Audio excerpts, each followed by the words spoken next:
नमस्कार everyone Leon Homes private limited property channel को आपण मानको स्वागत। आज लियोन होम्स आपण मन पई गोटे गोल्डन अपॉर्चुनिटी नहीं आसी commercial plot that to be low cost develop location. So चलंतु वीडियो थ्रू रे दुईटी प्लॉट विजिट करी आसीबा। नमस्कार। भुवनेश्वर खोर्धा नेशनल हाईवे रे जांला आम समस्त जानी से जांलार भुआसुनी टेम्पल बहुत भल लैंडमार्क। एठी आमे माँ भुआसुनी को प्रणाम करिवा एंड जीवा हमर सेलेबुल प्लॉट आड़ को। आज डेट रे कटक रु खोर्धा पर्यंत आमे समस्त जानी सबुआडे नेशनल हाईवे रे ऑलरेडी ओवरब्रिज हो सारी। दैट्स व्हाई डिस्टेंस कवर करिवार टाइमिंग बहुत कमी जाइए। एनीवे आमे एबे जांलार ओवरब्रिज ऊपर ही अछंती एंड ए जांला ओवरब्रिज ऊपर आमे जदी लेफ्ट को मार्क करिवा देखंतु सामना रे रहिला जटणी गेट। जो गेट रे गले आमे Jatni railway station Jatni market ए सब को पहुंची परिवा। जटणी गेट रो अपोजिट साइड रे रहिला इन्फोसिटी 2 को रास्ता। आपण माने जानिथिबे जांला एरिया रो डेवलपमेंट जदी आज बहुत अधिका due to Infocity 2 Bagchi hospital and RBI भलिया बहुत बड़ बड़ इंस्टीट्यूशन ऑलरेडी फंक्शन करी सारलेनी। एनीवे जटणी गेट क्रॉस करी आउ किछि बाट आगु को आसिला परे आपण माने देखंतु लेफ्ट हैंड साइड रे clearly visible Bharat petrol pump. आपण माने ए लोकेशन को मन रखंतु एंड आम प्लॉट रहिला बहुत नियर रे।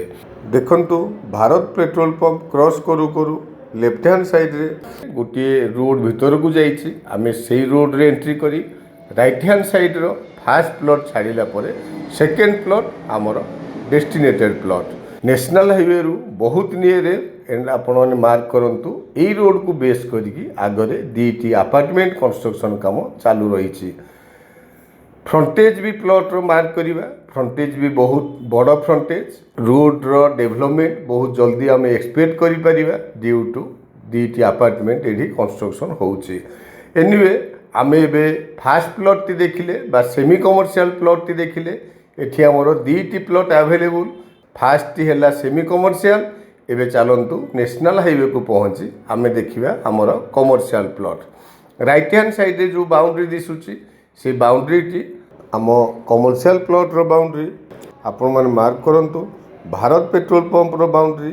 तापरे रहिला हमरो commercial plot and commercial plot रो बाउंड्री वाल भी आमे देखि के आसिले।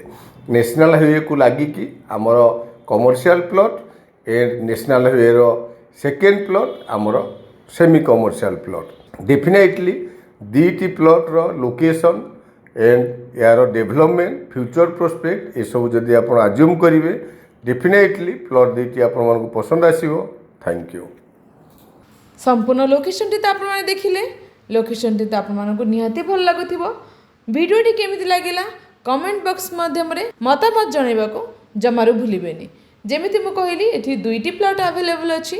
फर्स्ट वन जहा कि हमरो पेट्रोल पंप को लागि के अछि तारो एरिया होछि 5500 स्क्वायर फीट रो नॉर्थ फेसिंग रो प्लॉट। फ्रंटेज को मार्क करंतु 50 फीट रो फ्रंटेज। घर बारी प्राइस होछि 4500 रुपीस। एबे चलंतु आमे सेकंड प्लॉट टी विजिट करिवा जहार एरिया होछि 2308 स्क्वायर फीट रो। आपण माने देखंतु 55 फीट रो फ्रंटेज। घर बारी ईस्ट फेसिंग रो प्लॉट। प्राइस होछि पर स्क्वायर फीट 3500 रुपीस। आपण माने दुईटी प्लॉट रु जेउ प्लॉट टी आपण मानकर बजेट को मैच करूची पर्पज को मैच करूची सो आपण माने तळे था नंबर रे इनक्वायरी पे इमीडिएट कांटेक्ट करंतु। चैनल को सब्सक्राइब करे नियंतु रेगुलर वीडियो रो अपडेट पाया पे। आ हां वीडियो टी को लाइक शेयर करबा को जमारो भूलिबेनी। Thank you.